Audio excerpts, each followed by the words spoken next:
Chers amis du jeu, bienvenue.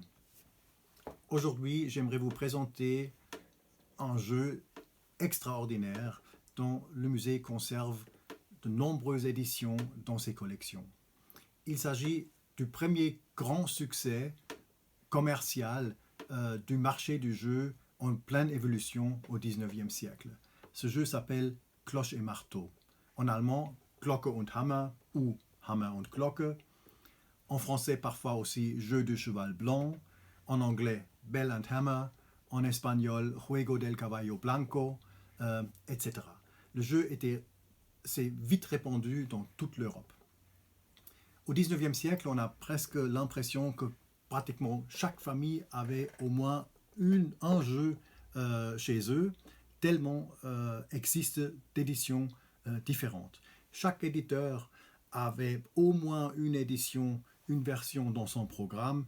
Le jeu existait pendant 150 ans pour disparaître seulement dans la deuxième moitié du XXe siècle. Ce jeu est apparu peu après 1800 en Autriche, il semble, et il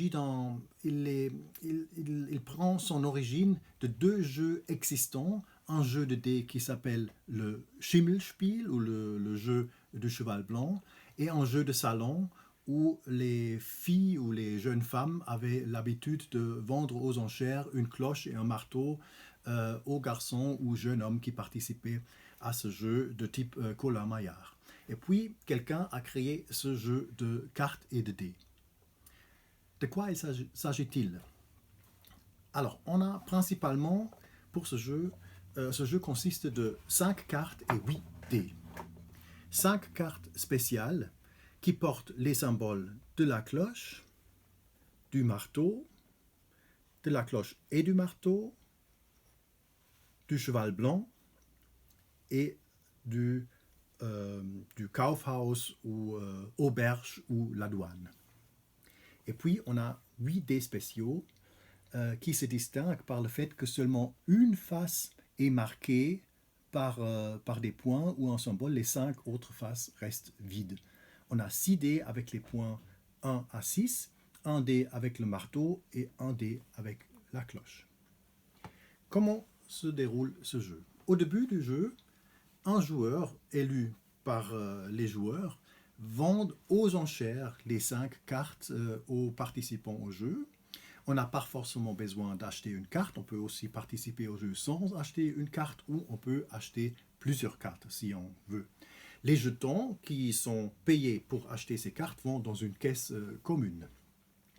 Puis le jeu commence, on lance les dés et selon le résultat, les propriétaires de cartes reçoivent des jetons ou doivent payer des jetons. Par exemple, si on lance toutes les faces vides seulement, les joueurs doivent payer un jeton au propriétaire de la carte Schimmel, du cheval blanc. Mais si par exemple on lance des points, disons-nous 10 points, plus le symbole du marteau, c'est le propriétaire de la carte marteau qui reçoit 10 jetons de la caisse.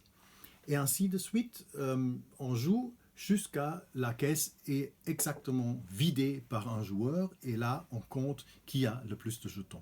Donc c'est très simple et très amusant, je vous rassure. J'ai plusieurs fois joué à ce jeu avec des gens lors de animations au musée suisse du jeu. Ils ont tous chaque fois très très bien aimé ce jeu. Alors, comme j'avais dit, le jeu avait un grand succès pendant 150 ans. Les éditeurs ont fait des efforts pour éditer des jeux parfois de luxe, parfois très spécial. Ici, par exemple, vous avez une édition de Adolfo Sala d'Allemagne qui avait l'habitude aussi de produire des éditions plurilingues avec des très jolis dés en bois avec des symboles en rouge. Ici, vous avez une édition de Saussine, de Léon Saussine, de Paris, aussi très jolie avec des illustrations de Bernard Couder. Les jetons font même partie du jeu, en gobelet aussi. Ici, vous avez une autre édition de Joseph Scholz de Mayence, qui collabore dans sa série Scholz Künstlerische Spiele, c'est-à-dire les jeux artistiques de Scholz, avec des graphistes, illustrateurs très connus. Dans ce cas-là, avec Josef Danilovac, un graphiste et illustrateur relativement connu dans les années 20-30.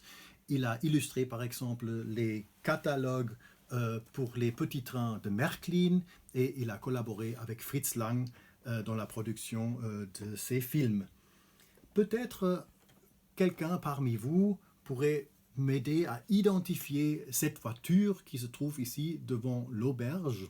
Je pense qu'il s'agit d'une voiture du début des années 30, mais si on peut identifier bien cette voiture, ça nous aide à dater bien cette édition de Joseph Scholz. Vous voyez, il y a aussi le marteau et les jetons qui font partie de ce jeu. Donc, alors, c'est un jeu très, très facile qu'on peut jouer avec plusieurs participants, pratiquement illimité. Le jeu a même intéressé des mathématiciens qui ont étudié la probabilité des cartes. Il y a plusieurs articles dans des revues scientifiques mathématiques qui s'occupaient de la question est-ce que chaque carte a vraiment la même probabilité de remporter des revenus ou pas, ou quel est le montant approprié qu'on devrait payer pour une ou l'autre carte lors de la vente aux enchères au début du jeu. Donc, vous pouvez très facilement bricoler ce jeu à la maison. Vous faites fabriquer 5 cartes, peut-être avec ces symboles. Vous pouvez cacher avec des autocollants peut-être des faces de dés que vous avez à la maison. Ou bien vous pouvez faire votre propre jeu avec simplement des photos de famille. Vous prenez une photo avec la maman, une autre avec papa, une autre avec la famille peut-être, un troisième avec les enfants et la cinquième carte avec votre chien ou votre chat. Et comme ça, vous avez votre propre jeu de famille. Alors, comme ça, je vous laisse. Je vous remercie de votre attention. Amusez-vous bien et à la prochaine.